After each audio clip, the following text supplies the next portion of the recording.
माझ्या पात्राचं नाव आहे लक्ष्मी. मी आईचं कॅरेक्टर करते. सो माझं वय आहे त्याच्या दुप्पट वयाच्या बाईचं कॅरेक्टर मी करते या नाटकामध्ये.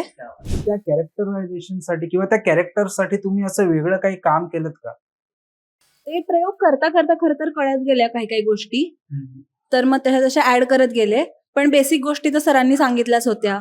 त्याच्या बाबतीत वेगळेपण प्रत्येक नाटकामध्येच आहे. आणि ह्या नाटकाचं वेगळेपण हे आहे की हे कौटुंबिक नाटक आहे, जे तुम्हाला सुरुवातीला आल्यापासून ते संपेपर्यंत तुम्ही एन्जॉयच करत बसाल.